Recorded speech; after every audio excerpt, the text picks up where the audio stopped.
Welcome to S knowledge point. दोस्तों, आज हम आपके लिए लेके आए हैं करंट अफेयर के 10 महत्वपूर्ण प्रश्न। तो आइए शुरू करते हैं आज का सेशन।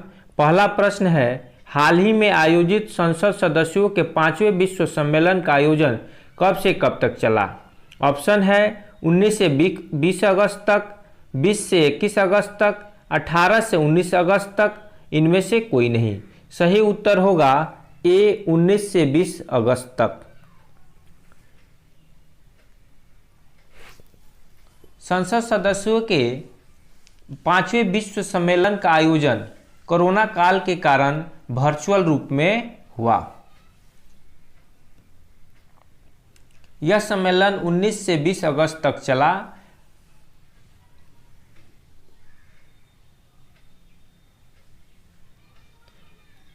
इस सम्मेलन का आयोजन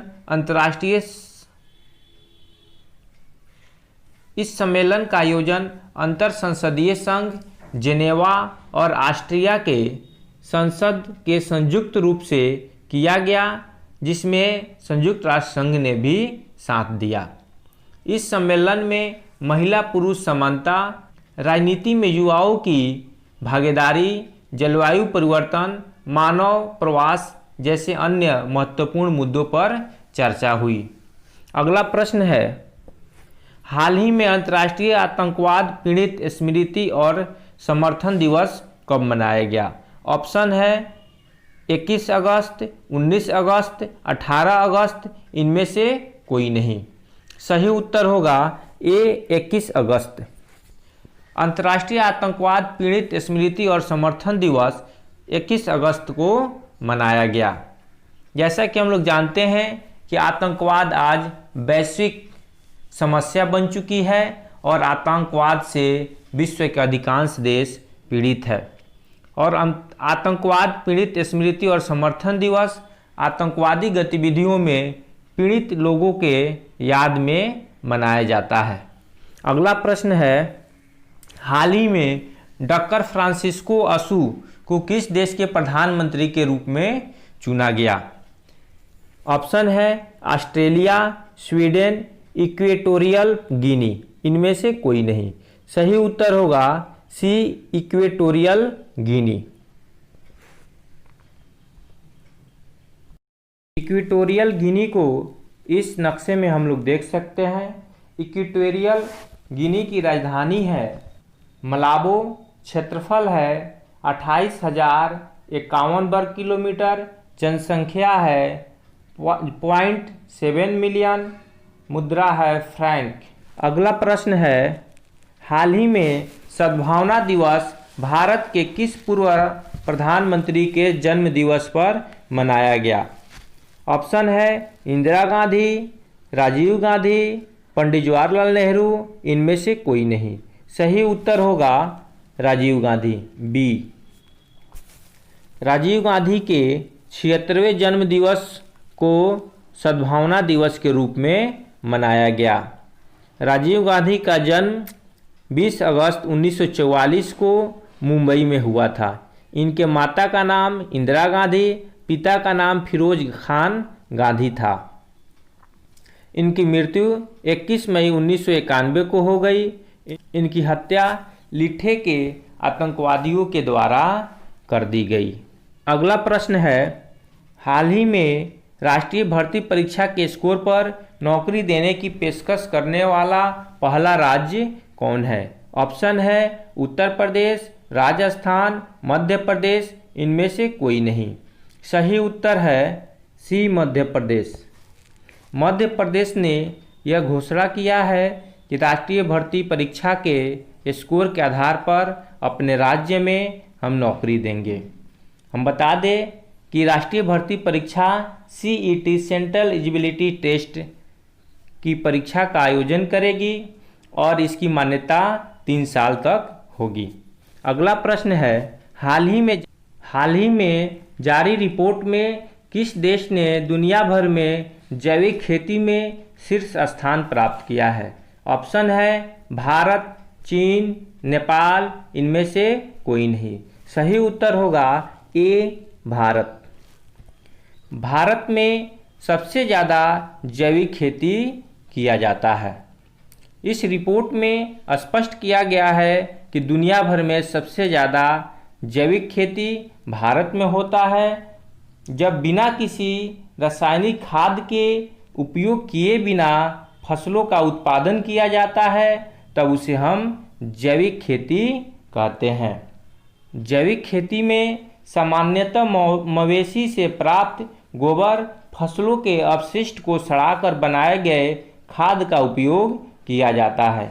इस विधि में उत्पादित खाद्य पदार्थ स्वास्थ्य के लिए बहुत ही उत्तम होता है और इससे किसी भी प्रकार की बीमारी नहीं होती है।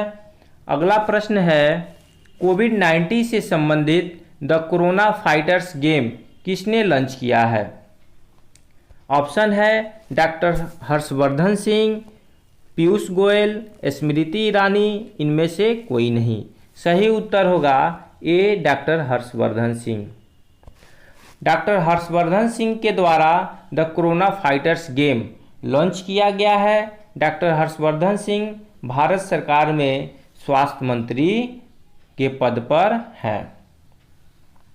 द कोरोना फाइटर्स गेम के माध्यम से लोगों में कोरोना महामारी से फैलने संबंधी जागरूकता फैलाई जाएगी।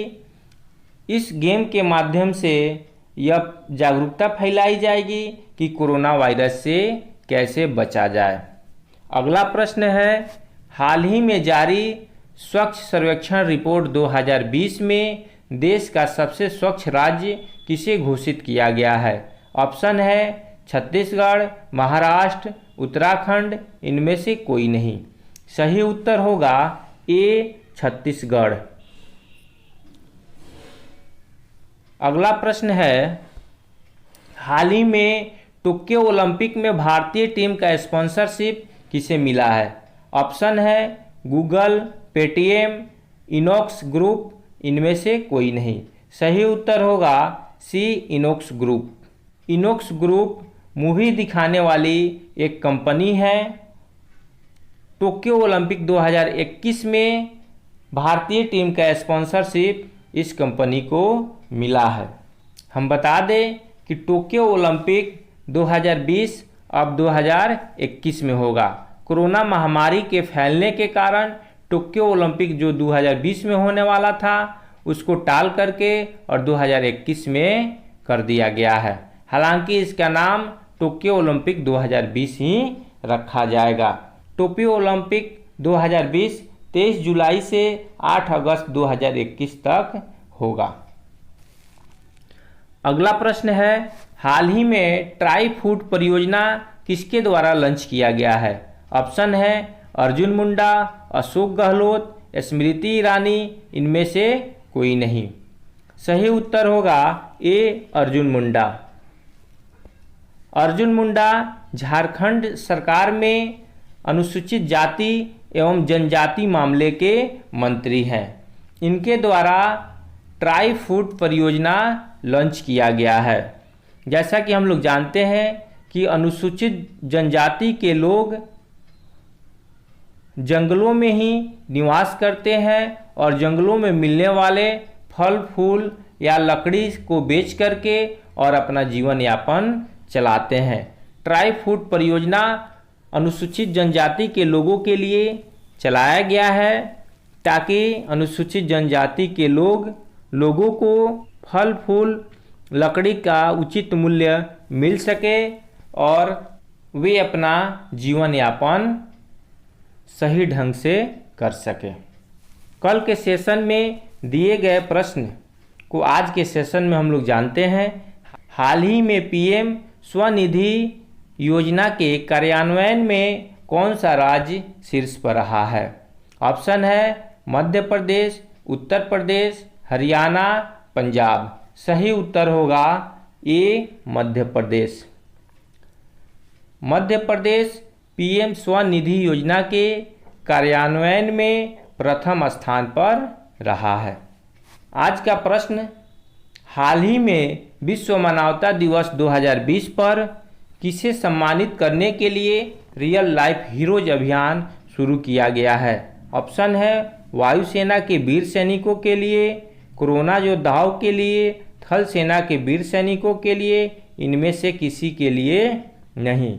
इस प्रश्न का जवाब आप लोग को कमेंट बॉक्स में देना है। दोस्तों, अगर यह वीडियो अच्छा लगा हो तो मेरे चैनल को सब्सक्राइब कीजिए, लाइक कीजिए तथा ज़्यादा से ज़्यादा शेयर कीजिए और साथ ही साथ कमेंट करना भी न भूलें। धन्यवाद।